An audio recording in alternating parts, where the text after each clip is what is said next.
자, 신명기 말씀은 딱 간단하게 말하면 따라해 봅시다. 하나님의 신신당부. 네, 신명기 그러면 하나님께서 하나님 백성들에게 신신당부한 말씀이다 생각하면 됩니다. 하나님의 택하신 이스라엘 백성들 이제 앞으로 가나안 땅에 들어가서 오늘 너희들은 거룩한 하나님 백성답게 선민답게 그렇게 구별하여 살아야 한다.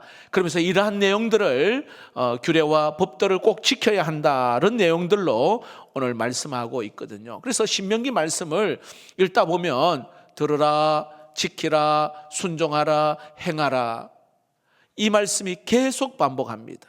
들으라, 지키라, 순종하라, 행하라, 이 반복해서 말씀하거든요. 하나님께서 계속해서 반복해서 하시는 이유가 뭐냐면 신명기 10장 13절에 명확하게 말씀합니다. 읽어봅시다. 시작. 내가 오늘 내 행복을 위하여 내게 명하는 여호와의 명령과 규례를 지킬 것이 아니냐. 누구를 위하여? 너의 행복을 위하여 오늘 이 규례와 이 법들을 꼭 지켜 행하라. 이제 가나안 땅에 들어가면 그 다른 민족, 이방 민족들이 있는데 구별되게 다르게 살아야 되고 이것은 곧 너의 행복이다 말씀합니다. 자, 이제 23장에 이어서 24장의 말씀은 이웃과 더불어 공동체적인 삶을 살아가는 데 있어서 지켜야 할 그러한 규범과 규례에 대하여 말씀하고 있습니다. 다른 사람들과 어떻게 한 마음으로 온전한 하나님의 뜻을 이루며 살 것인가 이야기합니다. 오늘 이 본문의 내용은 한마디로 말하면 오늘날로 표현한다면 사회의 약자들을 배려하는 규범을 오늘 말씀하고 있어요. 가난한 자, 그리고 과부, 객, 오늘날 말하면 외국인 근로자들, 그리고 또 나그네 된 자, 고아들, 어려운 이웃들, 힘없는 자들을 잘 이렇게 섬겨야 한다 그렇게 말합니다. 그리고 또 아울러서 결혼 생활에 있어서 관련된 규례를 오늘 24장에서 설명하고 있습니다. 여러분, 사람은 혼자 살 수가 없잖아요. 서로 도움을 주고 받으며 살아갑니다. 그래서 이게 다른 이들과 함께 할 때에 여기에 이루는 온전함에 대하여 오늘 세 가지로 말씀을 함께 나누고자 합니다. 첫 번째는요, 결혼 생활. 여러분, 오늘 본문에 제일 먼저 다루는 게 결혼 생활에 대하여 오늘 1절에서 이렇게 이야기합니다. 한번 제가 읽어볼까요? 사람이 아내를 맞이하여 데려온 후에 그에게 수치되는 일이 있음을 발견하고 그를 기뻐하지 아니하면 이혼 증서를 써서 그의 손에 주고 그를 자기 집에서 내보낼 것이요, 이렇게 말합니다. 당시 고대 근동 사회에서 남성과 여성의 차이는 갑을 관계예요.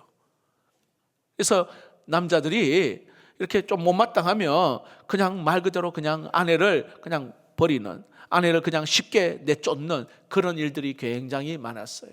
그래서 여기에 하나님은 이혼 자체를 금하지는 않으셨으나 오늘 여기에 이혼당한 여인에게 이혼 증서를 써주어서 그 여인들이 합법적으로 다른 사람의 아내가 될 수 있도록 보장해주는 그런 제도를 마련한 것입니다.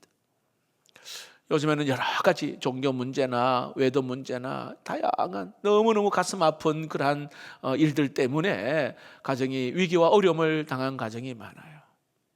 그래서 이것이 이혼을 해라 그렇게 말씀드릴 수는 없어요. 왜냐하면 어떤 경우에는 또 이것을 잘 이겨내셔서 오히려 이전보다도 더 아름답게 하나님이 가정을 이룬 분도 굉장히 많거든요. 자, 그러면서 오늘 여기에 독특한 표현이 있어요. 5절을 한번 볼까요? 5절에 보니까 이런 말씀이 있어요. 사람이 새로이 아내를 맞이하였으면 그를 군대로 보내지 말 것이며 아무 직무도 그에게 맡기지 말 것이며 그는 1년 동안 한가하게 집에 있으면서 그가 맞이한 아내를 즐겁게 할지니라. 오늘 여기 한가히 이런 말은요, 자유롭게 이런 뜻이에요. 자유롭게.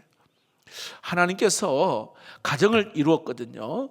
그러니까 여기에 군대도 면제해주고 다른 직무도 맡기지 말고 어떻게든 아내를 즐겁게 해주라, 그렇게 이야기해요. 그 당시 여러분 고대 국가에는요 전쟁이 굉장히 중요했거든요. 근데 하나님은 그것보다도 결혼한 부부가 서로 알아가고 화목하고 그리고 아름다운 그런 부부 관계를 더 중요하게 여기심을 알 수가 있어요. 부부가 더 친밀한 관계를 가져야 한다는 것을 이야기합니다. 여러분 러시아 격언에도 그런 말이 있잖아요. 전쟁터에 갈 때는 한 번 기도하고 바다에 갈 때는 2번 기도하고 결혼할 때는 3번 기도하라, 그런 이야기가 있어요.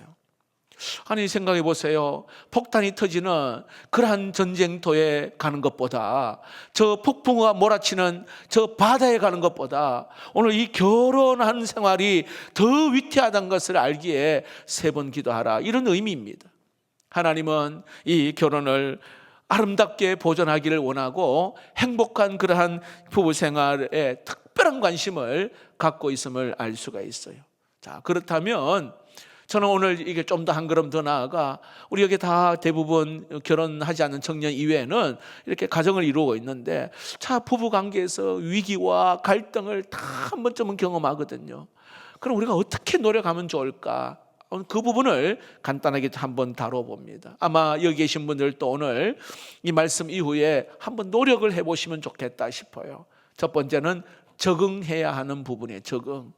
여러분 부부가 결혼 생활을 하면 먼저 이렇게 만나서 한 몇 년을 살다 보면 여러 가지 좀 다른 변화들을 경험하잖아요. 성격 다르죠.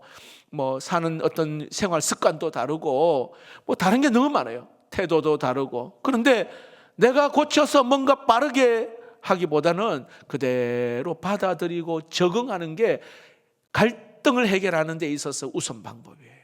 내가 뭘 바꾸려고 하는 것보다 받아들이고 잘 적응하는 거. 벤저민 프랭클이라는 대통령이 이런 말 합니다. 결혼 전에는 눈을 크게 뜨고 상대방의 단점을 봐야 되겠지만 결혼 전에는, 결혼 후에는 그 단점 눈 감고 상대방을 덮어줘야 된다. 그 이야기를 하는 게 마음에 와닿았어요. 여러분 단점이 보이더라도 넘어갈 수가 있어야 된다는 거예요. 때로는 본 것도 못 본 척하고 들어도 못 들은 척하고. 이게 우리는 누가 다 단점이 있거든요. 그거 다 들춰내면 막 끝도 없이 갈등하고 싸움할 수밖에 없다는 겁니다. 결혼 생활은요 상대방의 장점뿐만 아니라 단점도 같이 사는 거예요. 단점도. 여러분 상대방의 그런 단점이 틀림이 아니라 여러분 다름으로 바라봐야 우리가 비판하지 아니하고 이해할 수가 있는 것입니다. 저는 우리 예비 신랑 신부에게 늘 이야기합니다. 부부는 맞아서 결혼한 것이 아니라 맞춰가는 것이다. 계속해서 맞춰가는 것. 자, 이렇게 잘 적응하는 것. 두 번째는 신뢰해야 한다는 것입니다. 부부의 신뢰는요 사랑의 의미입니다. 사랑의 의미. 신뢰할 때 여러분 안정감이 있고 그리고 평안이 있어요. 신뢰할 때 아름다운 결혼 생활을 할 수가 있다는 겁니다. 서로의 필요를 알고 그 필요를 의지할 수 있는 그런 관계가 되어야 된다는 겁니다. 여러분 옛날에 히브리 사람들은 결혼하게 되어지면 이렇게 두 사람이 어떤 약속을 하냐면 여호와께서 이 약속에 대하여 너와 나 사이에 계시기를 원하노라, 그렇게 선포하고는요 소금을 뿌렸어요. 변치 아니하는 소금. 그래서 결혼을 소금 언약이라 그렇게 이야기합니다. 이 신뢰관계, 이 신뢰관계를 갖기 위해서 노력해야 되는 것. 자, 구체적으로 어떤 노력이 필요할까요? 대화입니다. 여러분 갈등이 있는, 위기가 있는 가정에 가장 결정적인 문제하면 대화 부족이라고 말합니다. 대화. 부부가 대화를 통해서 하나됨을 확인할 수 있다는 것이죠. 하나님께서 아담을 창조하시면서 어떤 이야기를 했냐면 그를 위하여 돕는 배필을 지으리라. 그를 위하여, 이 말이 다른 번역에는 그와 통할 수 있는, 이렇게 번역해요. 그러니까 대화를 해야 통할 수가 있는 거거든. 대화 단절은 더 이상 갈등을 일으키게 된다는 것입니다. 여러분 가정사역연구소에서 건강한 부부가 대화하려면 최소한 하루 10분 이상씩 대화해야 된다. 그렇게 말합니다. 여러분 그거 아시죠? 같이 있다고 대화하는 게 아니에요. 마음을 같이 나누는, 감정을 나누고 사랑의 대화를 하는 것, 이것이 혈액순환과 같다고 이야기합니다.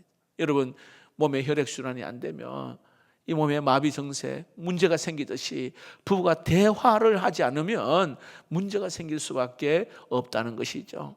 자, 적응하고 신뢰하고 대화하는 거 다 알고 있는 이야기입니다만, 자, 이제는 구체적으로 이 대화, 효과적인 것 대화를 위해서는 대화하는 시간을 내야 되니까, 기회를 만들어야 됩니다.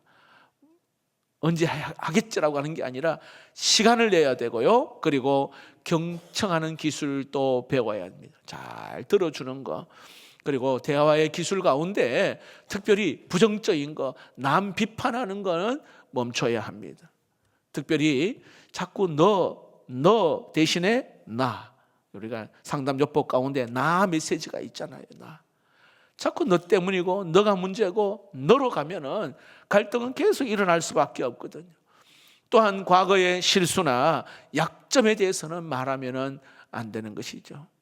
특별히 비인격적인 말, 욕, 이거는 문제가 됩니다. 그릇이 작다, 당신은 안 돼, 당신은 항상 그래, 항상 언제나 당신은 늘, 이런 단어들 나도 모르게 갈등이 생기면 이게 막 툭툭 튀어나오죠. 대신에 여러분 생명 언어를 이야기해야 돼요. 생명 언어. 부부 사이에 아름다운 대화를 위해서는 5가지 생명 언어, 우리 재직 세미나에 말씀드렸죠. 감사, 수고, 미. 한번 외워보세요. 따를까요? 감사, 수고, 미. 생명 언어예요. 감사해요, 사랑해요, 수고했어요, 고마워요, 미안해요. 해볼까요? 시작. 감사해요, 사랑해요, 수고했어요, 고마워요, 미안해요. 생명 언어예요. 부부관계 가운데에 뭐 당연히 고맙지 이게 아니라 자꾸 이렇게 표현하는 것이죠. 여러분 결혼할 때 사람들은 우리 앞에 험난한 길이 있을 것이라 생각하지 않잖아요, 사실은. 그래서 결혼 주례할 때 말합니다. 부부 앞에서 슬플 때나 기쁠 때나, 때로는 부유할 때나 가난할 때나, 때로는 병들거나 건강할 때나, 어느 때나 변치 않도록 그렇게 서약하는데, 그때는 그냥 귓전으로 다 그냥 흘러들어요. 그런데 막상 결혼의 문에 딱 들어가 보면 아플 때도 있고 슬플 때도 있고 여러 가지 상황들을 만나게 되거든요. 미국의 정신의학자 스콧벨이라는 사람은 이렇게 말합니다. 내가 인격적으로 성숙할 수 있었던 것은 결혼이라는 대학을 나왔기 때문이다. 그렇게 말합니다. 결혼이라는 것을 통해 인격적으로 많이 성장한다는 것입니다. 여러분 사람이요 수십 년 동안 굳어있는 태도, 그 마음을 바뀌는 것은 쉽지 않은 일이에요. 그래서 대가를 지불을 해야 되거든요. 그래서 서로 이해하고 좀 더 한 번 더 배려하고 사랑하면서 사는 것. 여러분 상대방을 이해하려면 상대방의 아래에 서야 한다. 그래서 이해라는 영어 단어 여러분 아시죠? understand, 이것을 이해라고 하는 이 단어를 가만히 보면 상대방 언더 아래에 내가 선다. 남편은 아내의 자리에서, 아내는 남편의 자리에서 한 번 서서 한 번 보라는 거예요. 그럼 이게 이해가 되는 거예요. 이해가 되는 거예요. 자꾸 내 입장에서 서니까 이게 문제가 되는 거겠죠. 여러분 저는 늘 말씀드리지만 우리가 싸우고 다툴 시간 없어요. 사랑하기에도 부족한 시간을 살고 있음을 믿으시길 바랍니다. 부족한 시간 없어요. 제가 어느 영상을 보니 그 남편이 거의 우는데 있을 때는 잘 몰랐다는 거예요. 그런데 아내가 없으니 너무 외롭고 너무 힘들고 해서 후회 막심하게 그냥 속에 있는 울분을 토하더라고요. 잘해줄 걸. 있을 때는 잘 몰라요. 그래서 여러분, 우리 오늘 하나님은 여기에 가장 먼저 우리가 더불어 함께 할 때에 이 부부 결혼 생활에 대하여 먼저 이야기합니다. 자, 그 다음에 다른 이들과 함께 이루는 온전함에 대하여 두 번째로 약자를 보호하는 그 말씀을 오늘 여기해요. 이걸 우리 모든 우리 크리스찬 우리 성도들은 꼭 실천해요. 약자를 보호하는 것. 먼저 여기 보니까 6절에 가난한 자들을 보호하셨습니다. 6절을 한번 볼까요? 사람이 맷돌이나 그 윗짝을 전당 잡지 말지니 이는 그 생명을 전당 잡음이니라. 여러분, 맷돌을 저당 잡지 말라 그렇게 말합니다. 이거는 생명이라 이렇게 말해요. 왜냐하면 여러분, 맷돌을 저당 잡으면 음식을 더 이상 만들 수가 없잖아요. 그래서 하나님은 이걸 딱 금지하셨어요. 그 사람에게 생명이라 이야기합니다. 또한 동족을 평생 종으로 삼을 수 없다. 7절 말씀을 볼까요? 사람이 자기 형제 곧 이스라엘 자손 중 한 사람을 유인하여 종으로 삼거나 판 것이 발견되면 그 유인한 자를 죽일지니 이같이 하여 너희 중에서 악을 제할지니라. 여기 유인한다 이 말은요, 훔치고 속이다 이 뜻이에요.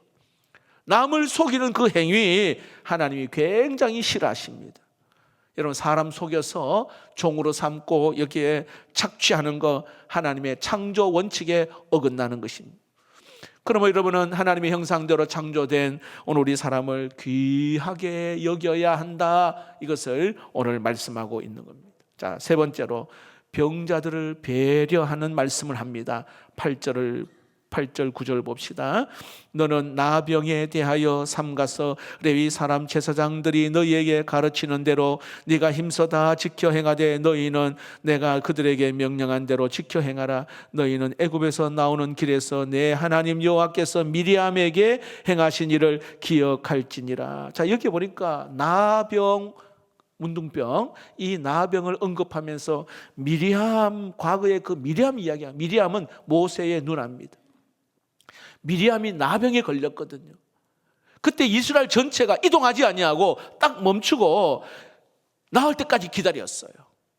그를 기억해라. 오늘 그 이야기한 것입니다. 당시에 나병은요, 저주였습니다. 하지만 하나님은 이런 참혹한 병에서도 이게 구원받을 수 있음을 오늘 암시해 주고 있는 말씀입니다. 여러분, 우리의 삶에 아무리 절망적인 그런 상황이 있다 할지라도 하나님의 은혜로 뒤바뀔 수 있는 역사가 있음을 믿으시기를 바랍니다. 이런 하나님께서 아픈 자들을 향하여 배려하시는 하나님의 마음이 있습니다. 또한 가난한 자들을 하나님이 보호하셨습니다. 가난한 자 10절 볼까요? 10절 11절 내 이웃에게 무엇을 구워줄 때에 너는 그의 집에 들어가서 전당물을 취하지 말고 너는 밖에 서 있고 내게 꾸는 자가 전당물을 밖으로 가지고 나와서 내게 줄 것이며 그가 가난한 자이면 너는 그의 전당물을 가지고 자지 말고 해 질 때에 그 전당물을 반드시 그에게 돌려줄 것이라. 그리하면 그가 그 옷을 입고 자며 너를 위하여 축복하리니 그 일이 내 하나님 여호와 앞에서 내 공의로움이 되리라. 그렇게 말합니다. 여러분, 빚을 진 사람은 위축될 수밖에 없잖아요. 빚을 진 사람. 그래서 여러분, 하나님은 돈을 꾸어주는 자가 여기에 꾼 자에게 함부로 행동하지 못하게 하셨어요. 함부로 하지 마라 이렇게 말합니다. 그 집에 마음대로 들어가지도 말고 의식주에 필요한 그런 물건을 담보로 취해서도 안 되고 취했다면 필요한 시간에 다시 돌려주라. 이걸 하나님의 공의라 이렇게 말합니다. 하나님의 공의. 여러분, 당장은 손해볼 듯하지만 그것은 우리의 복된 삶을 위해서 하시는 말씀입니다. 자, 보세요. 우리 성도들은 이웃과 사람들과 이해관계에 얽힌 문제가 직면할 때가 많잖아요. 그 원리 원칙을 따져가지고 하다 보면 그 약자를 우리가 생각하지 아니하고 막무가내 그냥 막 그렇게 힘들게 하는 경우가 많아요. 결국은 때로는 그냥 법적으로 가기도 합니다. 그러나 여러분, 늘 제가 말씀드리는 대로 가만히 생각해보면 착한 마음. 이 마음을 꼭 예수 믿는 사람은 착한 마음에 열매를 하나님 주신다 했거든요. 따지고 보면 따지려고 하면 계산해 보면 내가 손해 좀 더 안 보려고 하다 보면 가만히 시간 지나고 나서 돌아보면 얻은 건 하나도 없어요. 여러분, 세상 만물은 하나님의 것이고요, 우리는 그것을 관리하는 청지기일 뿐입니다. 모든 것은 하나님의 것. 그래서 여러분, 긍휼한 마음을 여러분 가질 때 하나님이 은혜 주실 줄로 믿습니다. 자, 14절 15절은 일하는 사람의 품삯에 대하여 이야기합니다. 고용주부 되시는 분들은 잘 들어보세요. 공공하고 빈민한 품꾼은 너의 형제든지 내 땅 성문 안에 우거하는 객이든지 그를 학대하지 말며 그 품삯을 당일에 주고 해진 후까지 미루지 말라. 이는 그가 가난함으로 그 품삯을 간절히 바람이라. 그가 너를 여호와께 호소하지 않게 하라. 그렇지 않으면 그것이 내게 죄가 될 것임이라. 이렇게 말합니다. 자, 여기에 형제든 객이든 간에 이렇게 품삯을 당일에 주라 이렇게 말합니다. 당일에 품삯을 받지 못하면 그 마음에 그 품삯을 사모하는 마음이 있다. 그리고 그 사람이 여호와께 호소를 하면 그 죄가 내게 돌아간다 이 말이에요. 여러분, 하루 일당이요, 고용주에게는 좀 이렇게 크지는 않지만 일하는 사람에게는 굉장히 기다리는 거거든요. 굉장히 기다려요. 그래서 여러분, 경제 목적은 사실은 최소의 투자로 최대의 가치를, 이익을 남기는 거 아니겠습니까? 그래서 품삯을 최소화하려는 거 어찌 보면 자연스러운 일입니다. 그러나 정당한 대가를 주지 않으면 하나님의 뜻에 어긋난다. 오늘 성경은 그렇게 이야기합니다. 여러분, 우리 어려울 때를 생각해야 돼요. 내가 고생했던 그때를 생각하여서 일하는 자에게 좀 더 따뜻하게 대해주고 없는 자를 여러분 이해하는 그런 노력이 필요하다는 것이죠. 그래서 여러분, 저 임금이나 가정의 생계에 달린 그 임금을 체불해서는 안 된다. 오늘 그렇게 말씀하고 있습니다. 자, 마지막에 여러분 17절 말씀을 볼까요? 너는 객이나 과의 송사를 억울하게 하지 말며 과부의 옷을 전당 잡지 말라 이렇게 말합니다. 이게 객, 과, 과부, 너희들이 18절에 애굽에서 종되었던 일과 내 하나님 여호와께서 너를 거기서 속량하신 것을 기억하라. 2번 나옵니다. 꼭 기억해라 이렇게 말합니다. 여러분, 이스라엘 백성들이요 400년 동안 애굽 종살이를 했잖아요. 거기에서 구원받았거든요. 여러분, 그 구원은 자기의 노력과 자기 어떤 그런 공로가 아닙니다. 하나님께서 구원하셨어요. 우리의 죄와 죽음에서도 구원하신 것, 전적인 하나님의 은혜인 줄로 믿습니다. 그러므로 주님은 말합니다. 우리에게 거저 받았으니 거저 주라 그렇게 말합니다. 우리는 여러분 은혜 입은 만큼 그 은혜를 이웃에게, 내 주변에게, 약자에게 나눠주는 것. 자, 그러면서 하나님은요 그냥 거저 주라, 그냥 구제하라 그렇게 말씀하지 않으시고 구체적으로 어떻게 가난한 자들을 도와줘야 되는지를 자세하게 말씀하고 있는데 한번 따라해 봅시다. 남겨두라.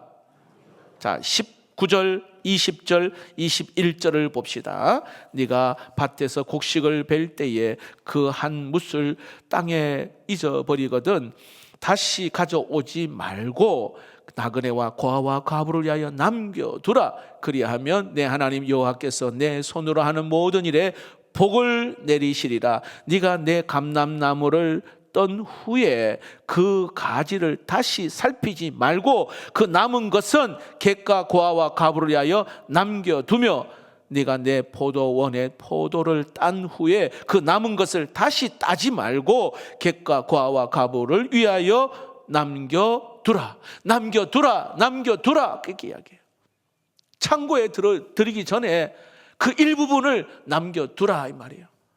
곡식이나 그 열매를 악착같이 그냥 다 떼지 말고 땅에 떨어진 거나 남은 것을 이거 남겨두라. 하나 더 흘려보내라. 여러분, 이번 한 주간 동안 한번 여러분 남겨두는, 내 주변에 눈을 조금만 열고 보시면은 오늘도 신음하고 아파하고 힘겨워하는 그러한 주변의 사람들이 있어요. 그를 위하여 남겨두라.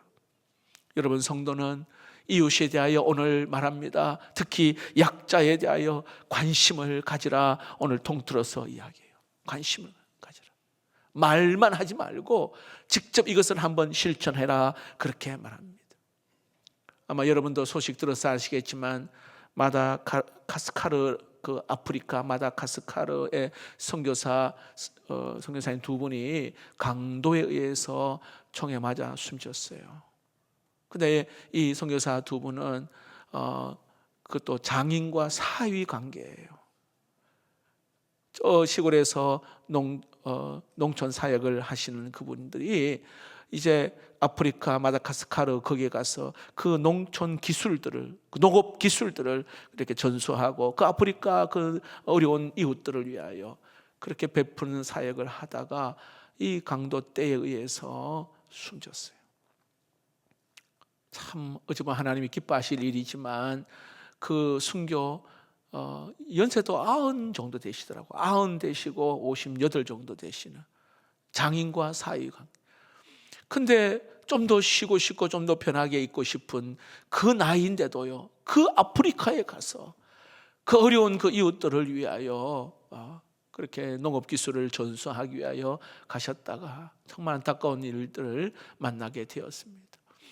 여러분, 하나님은 어차피 우리는 하나님 앞에 다 때가 되면 가게 되는데 가만히 우리가 돌아보며 많이 베풀고 나누고 섬기는 것, 이게 결국은 남는 거예요. 결국은.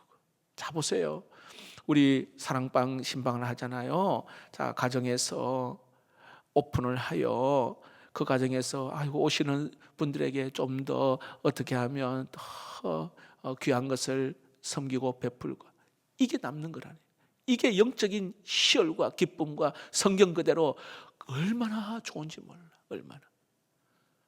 자, 그냥 예를 들어 모임합니다. 식당에서 알아서 밥 먹고, 그것도 좋긴 해요. 하지만 나누고 베풀고 섬기고 할 때에 그 사랑을 경험한 그 사랑의 기쁨은 몇 배나 되거든. 이게 그대로 성경 그대로예요. 편하게 하다 보면 예수의 그 본질, 십자가의 그 은혜, 이것을 잊어버릴 경우가 많습니다.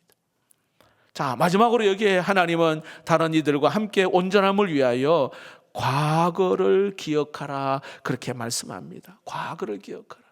여러분, 하나님은 이스라엘 백성들의 이 과거에 너희들이 애굽에서 노예되었 그 시절을 잊지 말라 말씀합니다. 22절을 볼까요? 너는 애굽 땅에서 종되었던 것을 기억하라. 자, 우리는 너무 과거에 매여서 집착하면 안 되겠지만 오늘 가끔씩은 우리가 하나님을 생각하며 과거에 내가 이런 자였는데 지금 이런 은혜를 받구나. 여러분, 과거를 생각하면 하나님의 은혜에 감사하지 않을 수가 없다는 사실입니다. 여러분, 우리는 죄인입니다. 우리는 지옥 갈 자들입니다. 우리를 하나님이 구원하여 주셨잖아요. 우리가 열심히 구제하고 선을 행한다 해도 사실은 하나님 앞에 받은 은혜만큼은 참 우리가 미치지를 못해요. 여러분, 하나님의 은혜를 넘치게 받은 자로서 그저 작은 것으로 여러분 이 은혜를 나타내는 자 되기를 축복합니다. 저는 개인적으로 이 과거를 기억할 때에 하나님이 저에게 이런 은혜를 주셨어요. 먼저는요, 감사하게 되더라고요. 이 과거를 생각해 보면 감사하게 돼요. 지나온 날 모든 것이 전적으로 하나님의 은혜였다. 감사가 나오더라고요. 또 과거를 가만히 생각해 보니 내 마음에 확신도 생겨요. 확신. 그 왜 그러냐 하면 어려운 역경 가운데 건져주셔서 하나님의 은혜를 생각해 보니 이제 앞으로도 하나님께 나를 아름답게 복된 길로 인도해 주실 것이라는 확신이 생겨요. 그런 은혜가 있기를 축복합니다. 과거를 생각해 보면 확신을 가지는 거, 확신을. 또한 보니까요, 겸손하게 됩니다. 겸손하게. 나의 나된 것은 하나님의 은혜임을 생각하며 더 겸손한 마음, 마지막으로 어떤 마음이 생기냐 하면 충성된 마음. 아무 자격이 없는데 나를 이렇게 세워주셨으니 어떻게 최선을 다해서 하나님 앞에 부끄럽지 아니하도록 충성하는 그런 마음. 그러니까 과거를 생각해 보고 지금의 상황을 보니 이런 또 하나님 귀한 마음을 주셨어요. 여러분, 우리 모두에게도 같은 은혜가 있기를 축복합니다. 하나님의 은혜를 기억하고 이 은혜를 은혜 되게 하면 또 하나님께서 다른 은혜를 주실 줄로 믿습니다.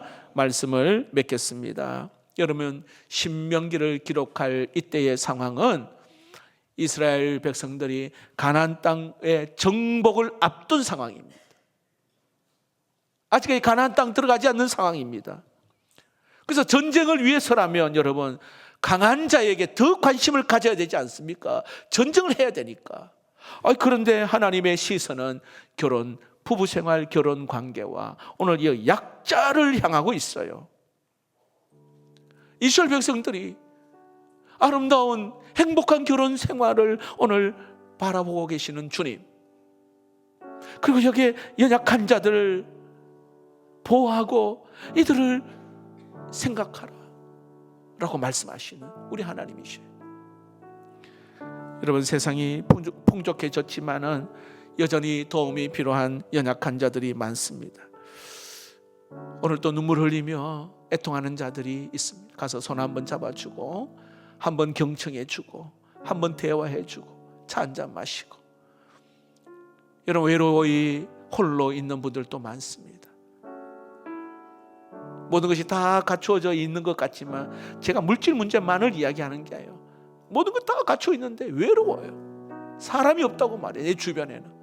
그런데 가서 차 한잔 마시고 손 한번 잡아주고 대화하고, 부부관계도 역시 마찬가지입니다.